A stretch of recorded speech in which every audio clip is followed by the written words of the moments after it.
Today, we're doing more than just a history lesson. We are going on a journey into the mind of a conqueror, Alexander the Great. But this isn't about the battles or the tactics, no. This is about the psychological unwinding of a man who started to believe he was a god, and the violent, tragic price he paid for that belief.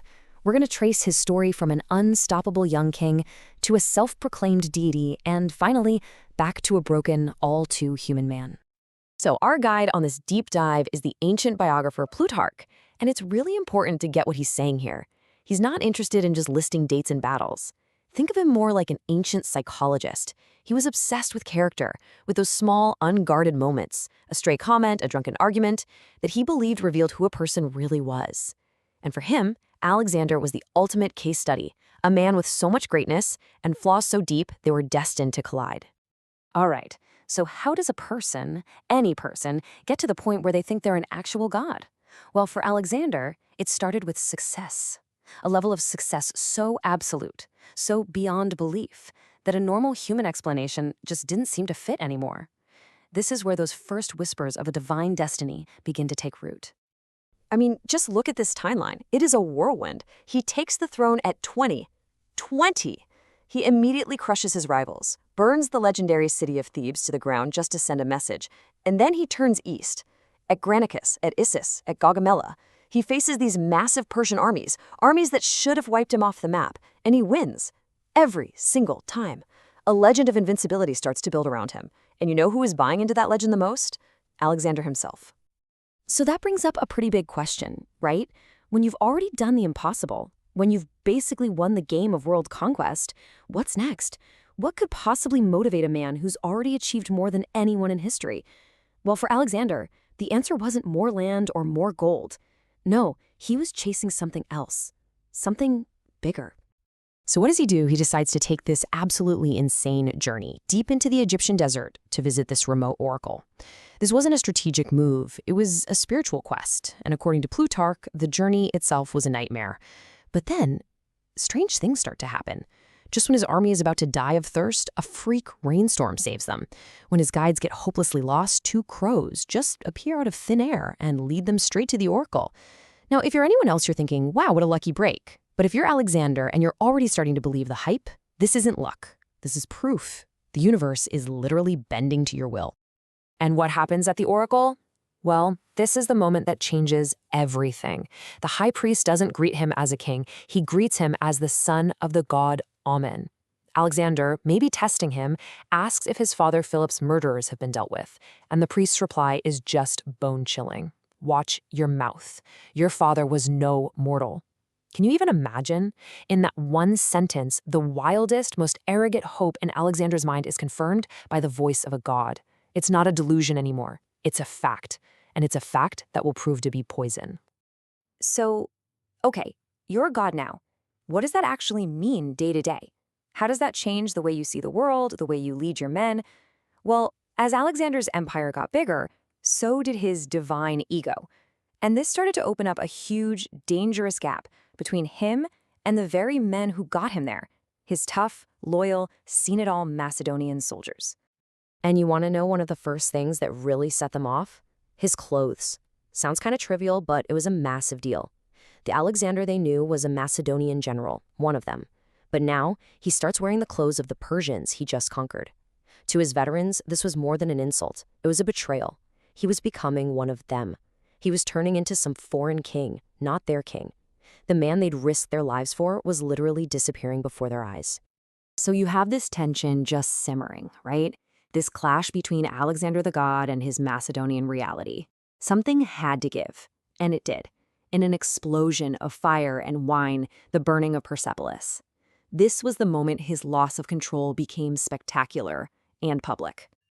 Plutarch sets the scene perfectly. They're having this huge victory feast, everyone's completely drunk. A courtesan named Thias gets up and says, you know what would be great? If we burn down the palace of Xerxes, the guy who burned Athens. The drunken crowd goes wild, and Alexander, instead of being the leader, gets swept up in the mob mentality. He grabs a torch, puts a garland on his head, and leads the charge. But here's the key part that Plutarch makes sure to tell us. Almost as soon as the fires start, Alexander regrets it. He sobers up in an instant and orders them to put it out. It was too late. This shows us a man who's not a monster, not yet anyway, but he's a man who has lost control of his own passions. Burning down a palace is one thing. It's a symbolic act of rage. But what came next was personal. It was intimate. And it was so much darker. We now come to the absolute climax of his downfall, where all the wine and rage and ego come to a head and result in the murder of a close friend, the very man who had saved his life in battle. And Plutarch, like a true dramatist, sets the stage with this terrifying omen. A few days before the murder, Alexander has this dream. He sees his friend Clitus, dressed in black for a funeral, just sitting there among the ghosts of fallen soldiers. It's absolutely chilling. It's like fate itself is sending a telegram, warning him that something awful and unavoidable is coming. The scene is, you guessed it, another feast with way too much drinking. Some flatterers are trying to suck up to Alexander by singing these insulting songs about a few Macedonian commanders who had recently been defeated. Clitus, who's an older veteran from Alexander's father's time, is disgusted. He stands up and says it's wrong to mock your own men like this. And Alexander, annoyed, just shoots back at him, basically accusing him of making excuses for cowards. And right there, the fuse is lit. And this is where Clitus makes his first huge mistake. Pushed by the insult, he unleashes a truth bomb that Alexander's divine ego cannot handle. He shouts, "This cowardice you're talking about, it saved your life." And he reminds everyone, right there in public, of the day in battle when he, Clitus, literally cut down an enemy who was about to kill Alexander from behind. He's not just stating a fact, he's screaming, "You're not a god, you're mortal, and you needed me to save you." If that first comment was a shot at Alexander's pride, this next one goes straight for his soul. Clitus is on a roll now, completely furious. He says it was the blood of ordinary Macedonians that made Alexander so great. And then he says the one thing you can't say. He says, "You're so great now that you're ashamed of your real father, King Philip, and you have to pretend a god is your dad." He just called out the central lie of Alexander's entire identity. And that's it. Alexander just snaps. The god has been blasphemed, and the rage is uncontrollable. He grabs an apple and throws it at Clitus's head. He starts screaming for his sword, but his bodyguards, who could see where this was going, had already taken it away. The argument is now a full-blown physical brawl. For a moment, it seems like it's over. Clitus's friends manage to drag him out of the room. But Clitus, just as proud and just as drunk, refuses to be saved. He storms back in through a different door and starts quoting this grim line of poetry about how corrupt things have become. He might as well have been signing his own death certificate. That is the final straw. Alexander doesn't say another word. He rips a long spear, a partisan, from the hands of a guard. As Clitus steps back into the room, Alexander lunges and just runs him through. Plutarch's description is so brutal and fast. Clitus falls, lets out one groan, and dies. It's over. The friend is dead, and the god is just a murderer. The second that spear found its mark, the god inside Alexander died too. The rage evaporated, the delusion vanished, and what was left was just a man, staring in horror at what he'd done. The final chapter of this tragedy isn't about victory. It's about a king's crushing, unbearable remorse. Just silence. Imagine it. The shouting, the chaos, the sounds of a party, and then absolute dead silence, broken only by the thud of a body. In that awful quiet, the weight of what just happened crashes down on everyone in the room, but on no one harder than the king himself. The change is immediate. The rage is just gone.